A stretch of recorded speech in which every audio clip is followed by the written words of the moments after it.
35. This is Good Day Orlando. And developing now, a paramedic caught in the line of fire during a standoff with a man with a gun. We'll have more on that. I test fired into portions of both garments that I received. Forensic analysts talking about the gun used to kill Trayvon Martin. Straight ahead, what they found after testing that firearm. And a woman walking her dog is hit and killed along the side of a Central Florida road. Why investigators think that driver may not even know there was a crash.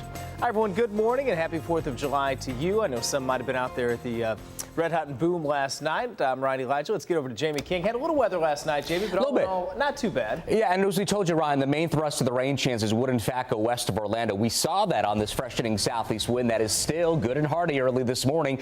Thus, the coastal activity we do find. Lose the banner, guys, as we show you again the offshore waters as you move a little bit further south of the Cape here, down toward Melbourne, perhaps Palm Bay, southern and central Brevard County. Some action now rolling in, streaming in off the Atlantic. Interior sections nice and quiet, and the Panhandle now is also simmered on down from a very, very active evening yesterday. For today, specifics for you. Again, we're going to reduce those rain chances. Could be very high in certain spots, but I don't think the Orlando Metro is included in that. It's primarily way south, southeast winds, again, gusty at times, 81 by 8 o'clock as we take into the evening hours tonight. Speaking of, it looks like lows tonight fall to about 75. We start to dry things out nicely, but also heat things up pretty efficiently as well. 94 by Sunday, lows at around 75. That's your forecast. More coming up in just a bit, Ryan. All right, Jamie, thanks. Well, it is 4:31. Developing this morning, a paramedic injured in a standoff with a Brevard County man. The SWAT team was actually called out for this. According to Titusville Emergency Services, the elderly suspect opened fire on paramedics and also firefighters on West Street. This was in Titusville. Now, the emergency crews were responding to a report of a man who was in need of medical attention on the floor in that house.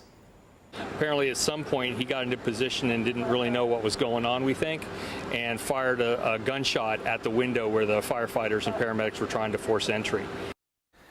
Now, the EMT had a minor injury to his finger, but it's not clear if it came from the bullet or not. We do have a reporter headed there right now. We'll bring you an update on that situation on Good Day Orlando starting at 5 this morning. Well, crime alert. Investigators now searching for a driver who hit and killed a woman that was walking her dog in Osceola County. This happened on a rural stretch of US 192 between Hullapaw and also Melbourne around 5 yesterday morning. Now, the woman's own boyfriend found her hours after the crash when she didn't return home. And our partners in news at the Orlando Sentinel discovered the victim, 34-year-old Nicole Yeomans, posted on her Facebook wall just a few minutes before she was hit. Now, she said she knew it was a dangerous stretch of roadway. The victim's mom is devastated. My oldest daughter called crying, and I couldn't figure out what she was saying. And then she said, well, Nikki's dead, found her side the road. And I'm like, how can that be? I have a lot of sympathy for people, but somebody that kills my child is just, I can't take that. Investigators think that the vehicle that hit Yeomans was probably something big like a semi-truck, and the driver may not have even realized that they'd hit someone. As for the woman's dog, it was found unharmed near that scene. Well, today the George Zimmerman trial takes a break for the holiday just as the state now is getting ready to wrap its case. The prosecution should finish tomorrow morning, and then it will be the defense's turn. Yesterday, the jury got to see the clothing worn by both Trayvon Martin and George Zimmerman the night of that shooting. An FDLE crime lab analyst also testifying that that fatal shot was fired at very close range. The clothing displayed residues and physical effects consistent with a contact shot. Meaning the muzzle or the end of the barrel of the gun was up against the sweatshirt when it was fired? Correct. And the state plans to call just a couple more witnesses before resting its case early Friday, among them Trayvon Martin's mother, who's expected to say that the screams for help heard on those 911 calls are her son. Well, again, no court today because of the July 4th holiday, so our gavel-to-gavel coverage of the Zimmerman trial is going to resume tomorrow morning. Of course, you can get those updates on The Zimmerman trial 24/7 at Zimmerman trial to Fox 4U as well. Standard messaging rates will apply in that situation. Well, Fox 35 News Alert this morning. The Chief Justice of Egypt's Supreme Constitutional Court now will be sworn in as the interim president today. This after President Mohamed Morsi was forced out of office and the country's constitution was suspended. What dramatic video this was yesterday. Look at this scene. Millions celebrating that ouster. They say Morsi was given simply too much power to his Muslim Brotherhood and failed to tackle the country's mounting economic issues. Now a temporary government is taking shape now until new elections can be held. This time, the people have to say about what's going to happen after this revolution, not like last time it was stolen from us by the SCAP and the Muslim Brotherhood. We are looking forward to have a constitution that affirms and guarantees the fundamental freedoms for the country. And President Obama is keeping a close eye on the situation. He's asking the U.S. government to assess what this means for the nearly $1.5 billion in U.S. military and also economic assistance that is given to Egypt each year by the U.S. The top forestry official in Florida will head up the investigation now into the deaths of those firefighters in Arizona. 19 members of an elite crew were killed Sunday when a massive fire changed directions and swept over them. The fire is now 45% contained. Crews along that fire line paused for a moment today as the procession of the fallen crew's vehicles left the area.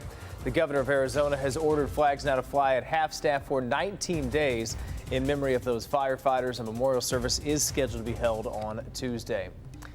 And a smash and grab at a Taco Bell in North Miami Beach caught on tape now. The crooks threw a brick through the door, then went straight for that drive-through cash register. One of them held the cashier at gunpoint. You can see the video right here while the others filled up the trash bag with cash.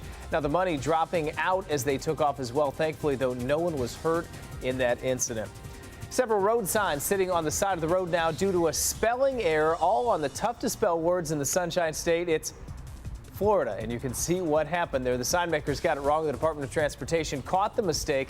Now those signs, as you can imagine, are going to be replaced. Now the contractor who made the error is picking up the $3.6 million tab. That is one expensive error.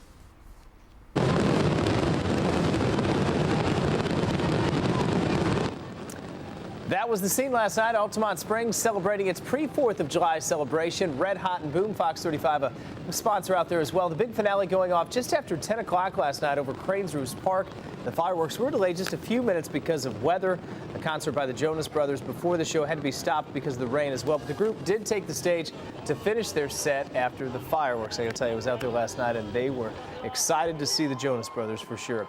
And for a complete list of fireworks events in that area, you can visit our website. Just go to myfoxorlando.com. Certainly will be a busy night as the country stops to celebrate the 4th of July. Marco Rubio expected to announce new legislation now that some lawmakers say will not pass. We're going to tell you what the Florida Republican now is proposing. Plus, how did this happen? A car stuck in a hole. What a mess that would be. That is next when Good Day Orlando returns on this 4th of July Thursday. We'll be right back.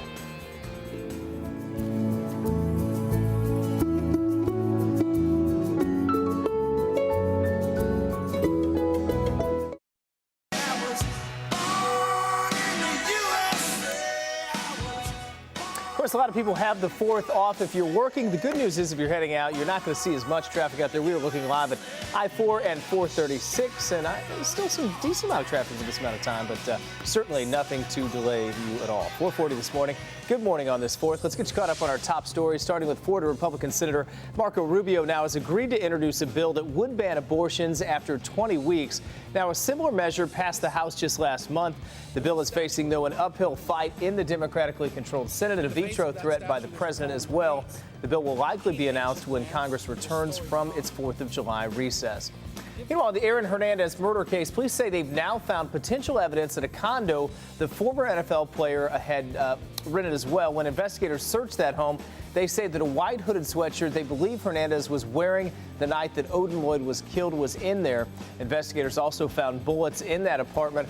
Hernandez is charged with murder in that case. A summer camp nightmare in California. A 21-year-old counselor crushed to death after a large oak tree fell on top of her. This happened at a camp near Yosemite National Park. 4 other adults were also hurt, but no kids were injured.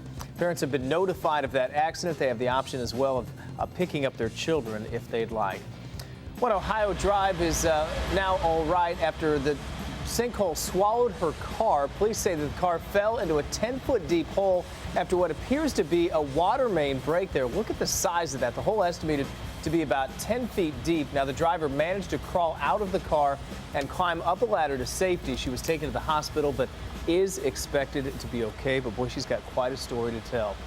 Well, Dwight's big decision could be coming soon when the All-Star expected now to announce his future plans. I guess as the Recruit Dwight tour continues, and toll lines coming to I-4. We know that, but the state's not going to be the ones taking your money. We're going to tell you who will after the break. It is 4:42 on this 4th of July. We'll be right back. Jamie's forecast coming up.